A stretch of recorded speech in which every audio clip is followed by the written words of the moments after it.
ನಮಸ್ಕಾರ ವೀಕ್ಷಕರೇ, ಇಂಡಿಯನ್ ಟಿವಿಗೆ ಸ್ವಾಗತ. ನಾನು ಪವನ್ ದೇಶಪಾಂಡೆ. ಸ್ವಚ್ಛತೆಯೆಡೆಗೆ ದಿಟ್ಟ ಹೆಜ್ಜೆ, ಸ್ವಚ್ಛತಾ ಹಿ ಸೇವಾ ಎಂದು ಕೇಂದ್ರ ಹಾಗೂ ರಾಜ್ಯ ಸರ್ಕಾರದ ಸ್ಲೋಗನ್ಗಳು.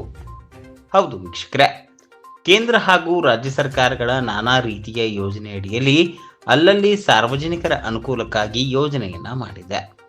ದುರ್ವಾಸನೆ ಬೀರುತ್ತಿದ್ದು ರಸ್ತೆ ಮೇಲೆ ಓಡಾಡುವ ಸಾರ್ವಜನಿಕರು ಹಾಗೂ ಶಾಲಾ ಮಕ್ಕಳು ಮೂಗು ಮುಚ್ಚಿಕೊಂಡು ಓಡಾಡುವ ಪರಿಸ್ಥಿತಿ ನಿರ್ಮಾಣವಾಗಿದೆ.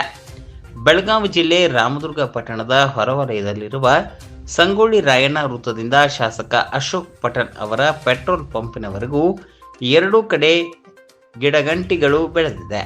ಈ ಒಂದು ರಸ್ತೆಯಲ್ಲಿ ಪ್ರತಿದಿನ ನೂರಾರು ಜನ ವಾಯು ವಿಹಾರಕ್ಕೆ ಅಂತ ಬೆಳಿಗ್ಗೆ ಮತ್ತು ಸಂಜೆ ಎರಡು ಹೊತ್ತು ಬರ್ತಾರೆ. ಯಾಕೆ ಗೊತ್ತಾ? ಇವರ ಆರೋಗ್ಯ ಸರಿಯಾಗಿ ಇರಲಿ ಅಂತ. ಇಲ್ಲಿ ನೋಡಿದರೆ ಎರಡೂ ರಸ್ತೆ ಬದಿ ನಿಮಗೆ ಕಾಣುವುದಕ್ಕಿಂತ ದುರ್ವಾಸನೆಯೇ ಮೊದಲು ನಮಗೆ ಬರುವುದು ಗ್ಯಾರಂಟಿ. ಇದು ಯಾಕೆ ಅಂತೀರಾ?